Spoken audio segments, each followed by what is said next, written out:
Hello and welcome to another replica reviews video. Now today we are doing something completely different and very much outside of our comfort zone.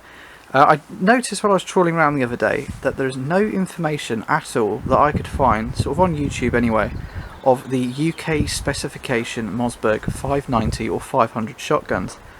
Now, as a shooter myself, I shoot both airguns and clay pigeon, so it's quite cool for me to be able to have the opportunity today really to bring you the UK spec Mossberg 590. Now this is my personal shotgun.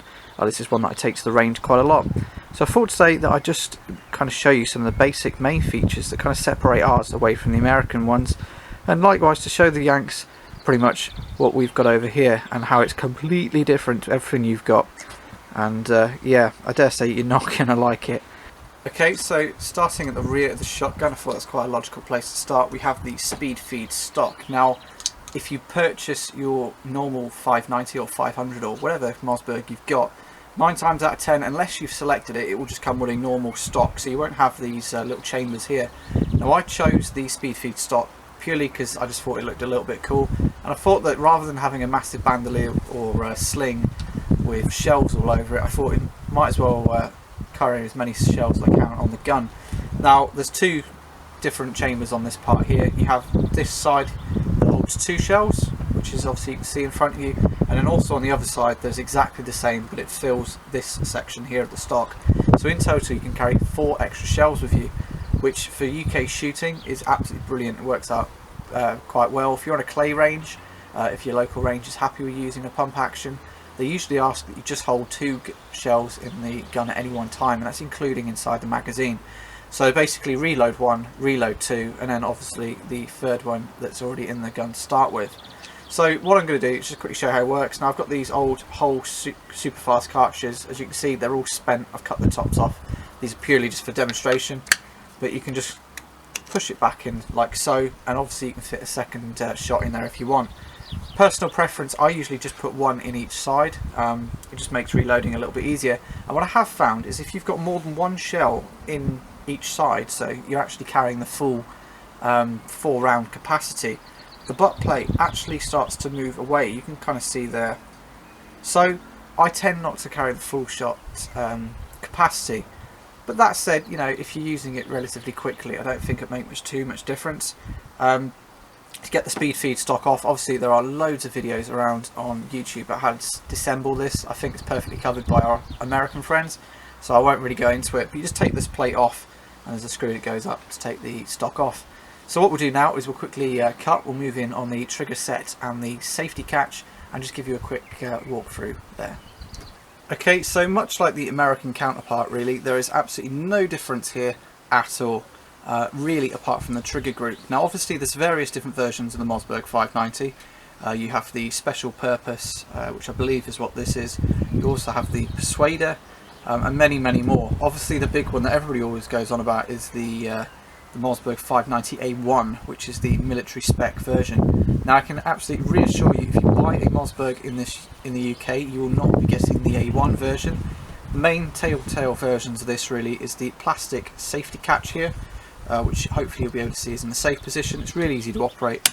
Slide it forward for fire. You've got a little red dot at the bottom just to reaffirm the point that it's in fire. Slide it back to go in safety. Now as a UK shooter, most shotguns over here do feature a safety that's on top or on the back. So for us it's not too much of an issue. I know with the Remington 870 Mossberg debate, a lot of people go on about the position of the safety as a main big issue for them.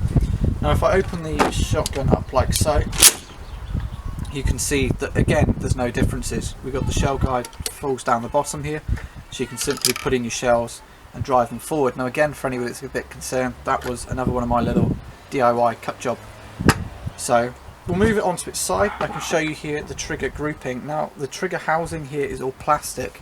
I know for a lot of people in the US this was one of the main sticking points and the reasons for wanting the A1 version, because it comes with the metal trigger guide. Now personally I haven't had really any faults with the plastic guide at all, and the trigger assembly seems pretty solid to me. So you know, it's half of one, half of the dozen really. If you're going to be running around a battlefield, obviously you're going to want the plastic, the metal trigger group, should I say, If you're just like me and you get it out your gun slip at the clay range, you fire a few rounds and you put it back again, plastic ones shouldn't be any issues at all. For anybody that is in the UK, the spares are available from Midway UK. I have seen those floating around on the internet. So I'll quickly just take the shell out, just so that everybody's happy, and we'll move on to basically the front end of the shotgun there for you. Okay, so one of the kind of main differences, I'm not sure if any US viewers are watching that can kind of shed a little bit of light on this, please do. But obviously in the UK, for people that just hold a normal shotgun license, we're only allowed a 3-shot capacity shotgun. Obviously the gun can hold a lot more. The magazine tube, I think, can hold 9 shells with 1 in the chamber. It's a total of 10, I think that's right, I may be wrong. But for us normal shotgun license holding people over in here, that's one way of putting it, we can only have 2 inside the magazine and then 1 in the chamber. So what I'm going to do is, using my little DIY shells again, I'll just show you, you just pop one in like so, bring it forward, and then just 2 in the chamber.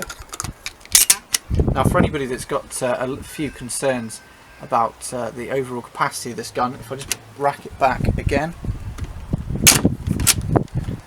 take that out, you can see that if I try and put a 3rd shell in, it won't go, and I make a complete hash of it and it falls over behind. So hopefully that can just prove to you that the gun is very much its own thing. Now I've gone for the heat shield on top. Again, you can take this on and off really easily. You know, that's literally like a 5-minute job. So if you're not into the whole tactical look, this comes straight off, and then you've just got the Mossberg logo and the details underneath here. Again, for anybody that's familiar with the actual sort of 590s over in the US, you can see that I've got the tri-rail setup on the front. Now again, this was me just being a bit childish really, and going for the kind of the tactical look. Now this is really useful for anybody that wants to put flashlights, lasers, any kind of childish things like that. I personally haven't put anything on it, I don't see the need, and I am actually looking at the moment of just getting a normal fore end on it, try and make it look slightly more normal and slightly less military. Again, just like the same with the US ones, we do have the rails on both sides. It's really solid, really, you know, I can't fault the quality on this gun at all. I've seen a lot of people going on about quality assurance and QAs. To be completely honest, I've been incredibly impressed with this gun. I think value for money, it's absolutely outstanding. You're hard pushed in the UK to get a decent second-hand over and under or side by side for the price that you'll pick up a brand new one of these. So definitely, if you're on the market for a pump action, you want something that's dependable, something that will work in all weathers. I mean, you can really abuse these guns, and they seem to come out of it the other side. I first saw this gun on Demolition Ranch's channel. He's got the slightly more normal version, hasn't got the heat shield or the tactical fore end on it, or the speed feed stock for that matter. But you know, I saw it and I was just like, you know, I need a gun like that in the UK for just rough shooting. This really is incredible, but also for clays as well. I have to be quite honest. I've been impressed with how good this gun is at doing clays. For something that doesn't have a front sight on it, or a rear sight for that matter, it's quite impressive. Now you can buy ghost rail sights for it in the UK, I think about £110, but to be completely honest, I don't think I need it. So what we'll do is we'll move forward and I'll show you possibly the most controversial difference between the UK and the US version of this 590. I think this will be the decision breaker for a lot of people. So we'll quickly cut and we'll get that in screen for you. Okay, now this really is quite a talking point. If you ever look on any of the UK forums, this is usually the bit that people go on about. Now obviously in the UK we have various laws about how short a shotgun can be. Now for a pump action or semi-automatic shotgun, I believe it's 24 inches barrel length with 42 or 40 inches overall. I'll have to check that. I'll put it in the description once I found out exactly the length, just so that we're not on a, you know, no confusion or anything like that. I can guarantee that this one fills the limits, because I remember my local firearms dealer actually measuring it just to make sure. Now again, as you can see on this one, you do get the usual features that we find with the Americans. I believe this is a bayonet lug. I'm not really sure why you'd need that over here. I'm sure your home defense guys over in America, that's probably something that they're quite interested in, but for your clay pigeon shooter, I don't really remember the last time I've needed to use a bayonet. So to me that's completely obsolete. The cap here on the front is metal, and as you can see on the front it does come with a little swivel attachment that comes in a little brown envelope.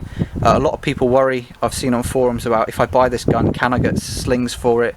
Can I attach my slings easily? Well, the answer to that is simply yes.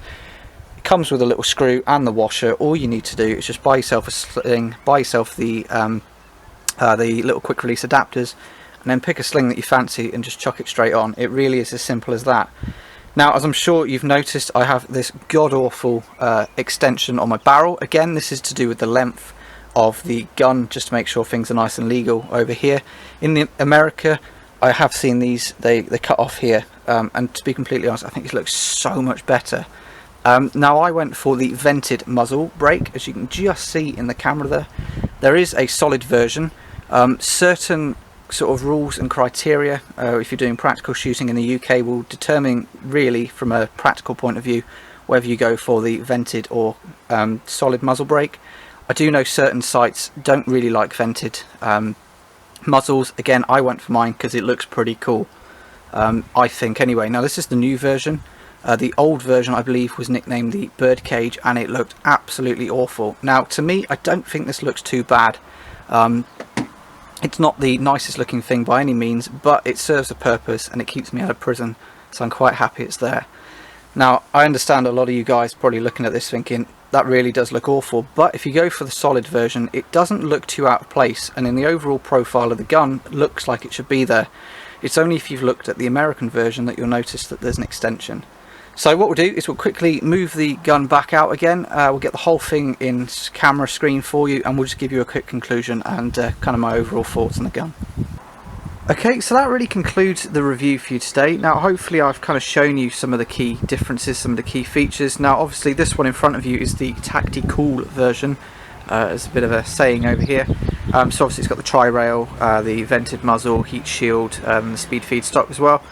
You know, you can buy these without all the bells and whistles, and you can just have a plain old 590, which quite frankly is what I want next. Now, value for money, these things are second to none. York Guns have just taken up distribution of them over in the UK, and you can pick these up for quite frankly silly money compared when you're looking at the amount of quality you get from them. These really are brilliant value for money. Obviously, being a pump action, safety's a key feature. Some ranges you have to check won't allow pump actions or semi-autos on the land, so if you're looking at getting one, make sure that your local range is okay with it. Luckily here down in Devon we're perfectly fine. All of our local guys are more than happy with us using this, as long as we just use a little bit of common sense and safety.